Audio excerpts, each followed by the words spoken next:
Good morning Shri कन्या primary विद्यालय धोरण 6 विषय गणित एमां जोईए आपणे चेप्टर नंबर 8 दशांश संख्याओं स्वाध्याय 8.5 में आपणे आगला लेक्चर में थोड़ो अभ्यास करी गयेला छीए। हाल में आपणे क्यां पहोंचेला हता? दाखला नंबर 4 पर पहोंचेला हता। जोईए नसरी ने 3 मीटर 20 सेमी कापड़ तेना शर्ट माटे अने 2 मीटर 5 सेमी कापड़ तेना पेंट माटे खरीदू तो तेने तेना द्वारा खरीदवामां आवेल कापड़नी कुल लंबाई शोधवानी के छे। तो आपणे एनी कुल लंबाई छे शोधीए के केटली छे जोईए। आपणे स्वाध्याय जोईए 8.5 8.5 नी अंदर आपणे जोईए दाखला नंबर 4 बराबर। दाखला नंबर 4 में आपणे जोईए शुं के छे सेमी मांथी मीटर में आपणे फेरववुं पड़शे એટલે 100 सेमी ए केटलुं थाय तो के 1 मीटर थाय। केटलुं थाय? 1 मीटर ने 1 सेमी बराबर केटलुं थाय तो के 1/100 मीटर। केटलुं थाय? 1/100 मीटर। तो शर्ट माटे खरीदेलुं कापड़ आपणे जोवानुं छे के शर्ट माटे ने केटलुं कापड़ खरीदવું। तो शर्ट माटे केटलुं कापड़ खरीदવું हवे जोईए।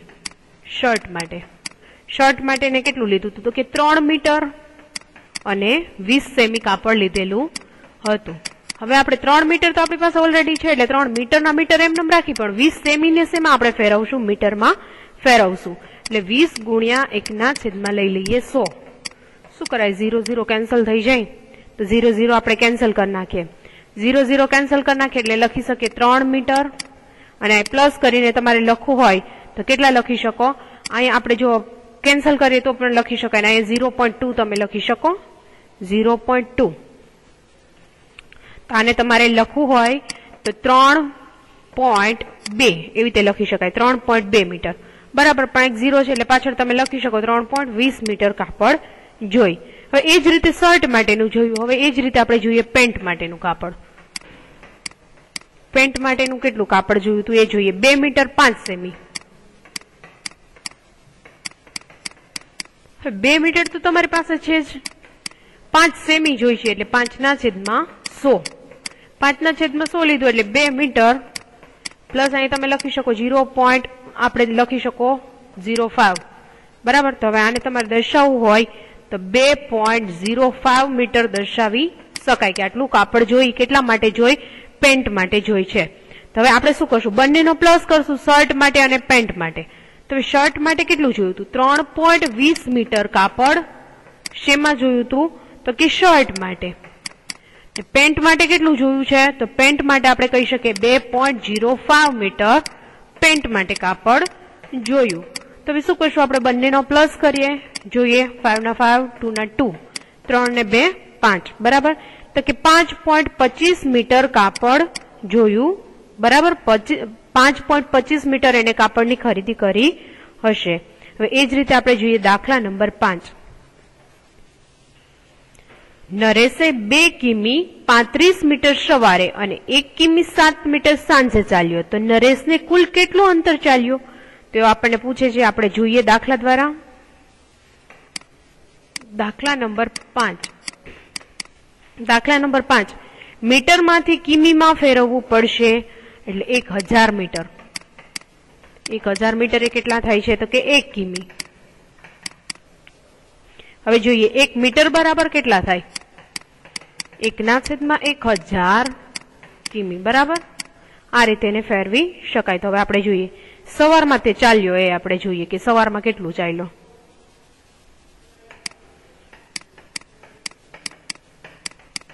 સવારે કેટલું ચાલે છે તો કે 2 કિમી અને 35 મીટર। હવે 2 કિમી તો આપણી પાસે છે જ ઓલરેડી પણ હવે શું કરશું? 35 મીટર છે એને આપણે શેમાં ફેરવશું તો કે કિમીમાં એટલે 35/છેદમાં લઈ લઈએ 1000 બરાબર। ત્યારે હવે આપણે શેને ફેરવા? કિમીમાં। હવે લખીએ જોઈએ 2 કિમી ના તો 2 કિમી એમનેમ રહેવા દો।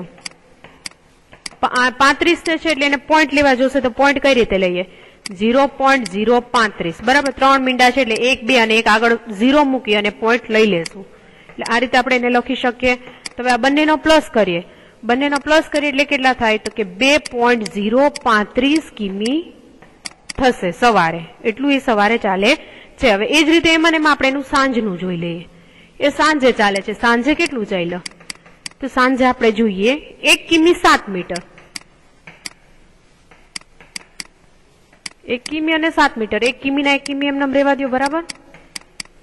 7 મીટર એટલે 7/1000 લઈ લો, ત્યારે કિમીમાં ફેરફાર થશે. હવે જોઈએ 1 કિમી ના 1 કિમી એમ નામ આમાં ફેરવું એટલે કેટલા થશે?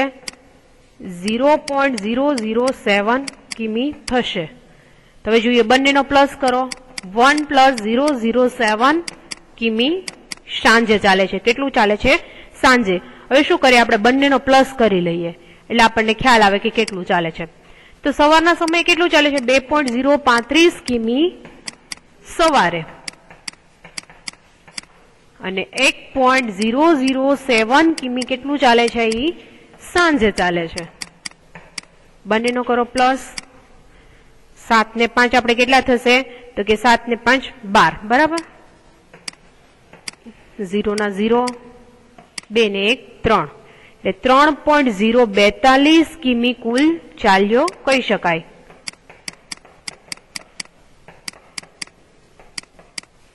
હવે એ જ રીતે આપણે એના પછીનો દાખલો જોઈએ. દાખલા નંબર 6. દાખલા નંબર 6 માં શું કહે છે? સુનીતાએ તેની શાળા સુધી પહોંચવા 15 કિમી 268 મીટર બસ દ્વારા, 7 કિમી 7 મીટર કાર દ્વારા અને 500 મીટર ચાલીને મુસાફરી કરી તો તેની શાળા તેના ઘરથી કેટલી દૂર હશે? હવે અલગ અલગ 3 રીતે એને કર્યું છે મુસાફરી, તો આપણે જોઈએ કે કેટલા સમયે અને એને કેટલું અંતર કાપ્યું હશે. દાખલા નંબર જોઈએ 6. સુનીતાબેન કેટલું ચાલ્યા આપણે જોઈ લઈએ, બરાબર. 1000 મીટર, 1000 મીટર એ કેટલા થશે? તો કે 1 કિમી. ખાસ કરીને આ તમારે નોટ કરવાનું રહેશે, આના પરથી તમારા દાખલા ક્લિયર થશે. એટલે 1 મીટર બરાબર 1/1000 કિમી. હવે આપણે જોઈએ દાખલો. સુનીતાએ બસ દ્વારા મુસાફરી કરે છે. શેમાં? બસમાં મુસાફરી કરે છે. બસમાં કેટલું ચાલે છે? તો કે 15 કિમી અને 268 મીટર. એટલે હવે એ 15 કિમી ને તો 15 કિમી આપણે એમને રહેવા દઈએ, પણ 268 છે એટલે 268 ના છેદમાં લઈ લઈએ 1000. ત્યારે આપણે કિમીમાં એને ફેરવી શકીએ. હવે એને લખવું હોય તો 15 કિમી ના 15 કિમી એમને લખી શકાય, અને આને લખવું હોય તો કઈ રીતે લખી શકાય? તો કે 0.268 કિમી દ્વારા દર્શાવી શકાય. તો હવે શું કરાય? બંનેનો આપણે પ્લસ કરી લઈએ. 15 ના 15, પોઈન્ટની પાછળની સંખ્યા છે 268 ના 68 દર્શાવી શકાય. આટલું અંતર એને કાપ્યું, પણ કેમાં કાપે છે આટલું અંતર? બસ દ્વારા, મુસાફરી દ્વારા કાપે છે. હવે ત્યાર પછી આપણે જોઈએ કારમાં કેટલું અંતર કાપે છે. હવે જોઈએ કારની મુસાફરી દ્વારા. કેમાં જોઈએ? કારમાં. કારમાં કેટલું અંતર કાપે છે? તો સુનીતાએ 7 કિમી અને 7 મીટર, બરાબર. 7 કિમી એટલે 7 કિમી ના કિમી આપણે રહેવા દે, પણ મીટર છે એને આપણે ફેરવીએ કિમીમાં, એટલે છેદમાં લઈએ 1000. હવે જોતા જઈએ. 7 કિમી ના 7 કિમી રહેવા દો. અહીં શું કરશું? 0.007, બરાબર. એટલે શું? કિમીમાં. હવે શું કરશું? બંનેનો પ્લસ. 7.007 કિમી. પણ આ અંતર શેમાં કાપે છે? આ અંતર આપણે જોઈએ તો આ અંતર છે એને કાપ્યું. કેમાં કાપ્યું? તો કે કાર દ્વારા કાપેલું છે. કેમાં? કાર દ્વારા. કાર દ્વારા એને આટલું અંતર કાપ્યું. હવે જોઈએ એટલું અંતર ચાલીને કાપે છે. કેમાં? ચાલીને મુસાફરી કરે છે. તો ચાલીને કેટલી મુસાફરી કરે છે જોઈએ. 500 મીટર કે છે. મીટર છે, મીટરને તમારે કિમીમાં ફેરવવા છે. શું કરશો? 500 ના છેદમાં 1000, બરાબર. 500 ના છેદમાં 1000 લેશો ત્યારે તમારા કિમીમાં ટ્રાન્સફર થશે. તને લખવું હોય તો સીધું ડાયરેક્ટ લખી શકો 0.500 કિમી. આટલું અંતર કાપે છે. કઈ રીતે કાપે છે? તો કે ચાલીને કાપે છે. તો આપણે એનો કુલ ટોટલ લેવાનો થાય કે કુલ બધું થઈને એને કેટલું અંતર કાપ્યું હશે. તો હવે આપણે ફરીથી જોઈએ સુનીતાની કુલ મુસાફરી, બરાબર. એને કુલ કેટલી મુસાફરી કરી એ આપણે જોવાની છે કે એને કુલ મુસાફરી બધા સમય દરમિયાન કેટલી કરેલી છે. તો પેલું જોઈએ 15.268 કિમી કેમાં ચાલે છે? કેમાં જાય છે? તો કે બસ દ્વારા, બરાબર. ત્યાર પછી આપણે જોઈએ 7.007 કિમી શેમાં જાય છે? તો કે કારમાં. ત્યાર પછીના આપણે જોઈએ 0.500 કિમી કેમાં જાય છે તો કે ચાલીને, બરાબર. હવે શું કરશું, બંનેનો બધાનો પ્લસ કરી લઈએ. સંખ્યાની સરળતા માટે 0 મૂકેલા છે, બરાબર. 7 ને 7 14 ને 1 વધે, બરાબર, એટલે 8 એટલે 15 નો 5 વધી પડે 1 6 ને 1 7, 5 ને 2 7, 7 ને 5, બરાબર. 7 ને 5 કેટલા થશે તો કે 12 એટલે 2 વધી 1 22.775 કિમી કુલ એને મુસાફરી કરી. શું કર્યું, કુલ મુસાફરી કરે છે. આ દાખલાનો જવાબ અહીંયા તમારો ક્લિયર થશે. આપણે ત્યાર પછીનો દાખલો જોઈએ. રવિએ 5 કિગ્રા 400 ગ્રામ ચોખા લીધા, 2 કિગ્રા 200 ગ્રામ ખાંડ લીધી અને 10 કિગ્રા 850 ગ્રામ લોટ ખરીદો. તો રવિએ ખરીદેલી વસ્તુનું કુલ વજન છે એ આપણે શોધવાનું કે છે કે કેટલી વસ્તુ લીધી.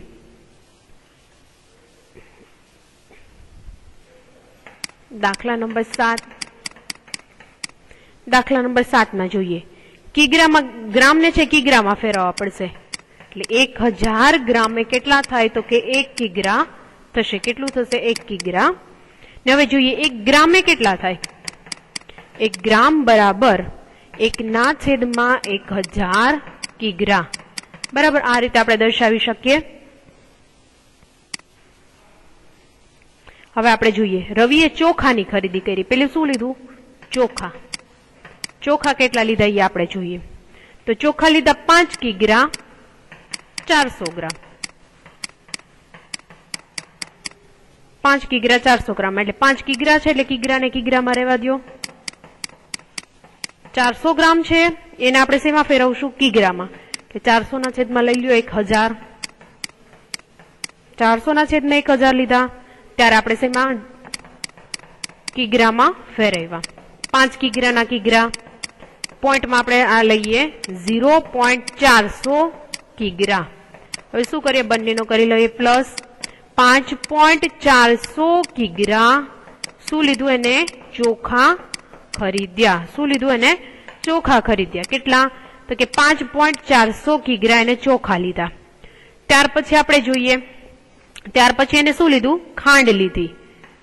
ખાંડ લીધી. ખાંડ કેટલી લીધી છે એ જોઈએ. તો ખાંડ 2 કિગ્રા 200 ગ્રામ. 2 કિગ્રા 20 ગ્રામ ખાંડ લીધી. 2 કિગ્રાના તો કિગ્રામાં રહેવા દઈએ. તો શું કરશું, 20 ગ્રામ છે એટલે 20 ના છેદમાં લઈ લઈએ 1000. 1000 લીધા એટલે શેમાં આપણે ફેરવ્યા, કિગ્રામાં, બરાબર. કિગ્રામાં ફેરવ્યા એટલે હવે જોઈએ 2 કિગ્રાના કિગ્રા એમ નામ રહેવા દો. 0.020, બરાબર. 0.020 કિગ્રા થશે. હવે શું કરીએ, બંનેનો પ્લસ કરો. 2.020 કિગ્રા શું એને લીધું તો કે ખાંડ ખરીદી. શું લીધું, ખાંડ. એટલે એને ખાંડ ખરીદી. ત્યાર પછી આપણે જોઈએ હવે એને શું લીધું તો કે લોટ લીધો. લોટની ખરીદી કરવા ગયા હતા એટલે એને લોટ પણ સાથે લીધો. 10 કિગ્રા 850 ગ્રામ, બરાબર. કિગ્રા છે એટલે કિગ્રાને કિગ્રામાં રહેવા દઈએ. વચ્ચે પ્લસની નિશાની લ્યો. 850 ના છેદમાં આપણે લઈએ 1000. 1000 શું કરવા માટે લીધા છે, ગ્રામને કિગ્રામાં ફેરવવા માટે લીધા, બરાબર. હવે જોઈએ સીધા ડાયરેક્ટ પોઈન્ટ મૂકી દઈએ છીએ. 10 કિગ્રા પ્લસ 0.850 કિગ્રા, બરાબર. હવે શું કરશું, આપણે બંનેનો પ્લસ કરી લઈએ. 10.850 કિગ્રા શું એને ખરીદ્યો, લોટ ખરીદ્યો છે. એટલે આટલા એને કિગ્રા એને લોટ ખરીદ્યો. હવે શું કરશું, એને બધી વસ્તુ દુકાનદાર પાસેથી અલગ અલગ લીધી. હવે આપણે બધાનો ટોટલ મારીએ છીએ કે એને કુલ કેટલી વસ્તુ લીધી તો એ આપણે જોઈએ. કુલ ખરીદી, એને કુલ કેટલી ખરીદી કરી એ આપણે જોઈએ. કુલ ખરીદીમાં પેલું શું કે છે, 5.400 ગ્રામ, સોરી 5.400 કિગ્રા એને શું લીધી તો કે ખાંડ લીધી. ત્યારબાદ તો કે 2.020 ગ્રામ કિગ્રા ને શું લીધું તો કે એટલી એને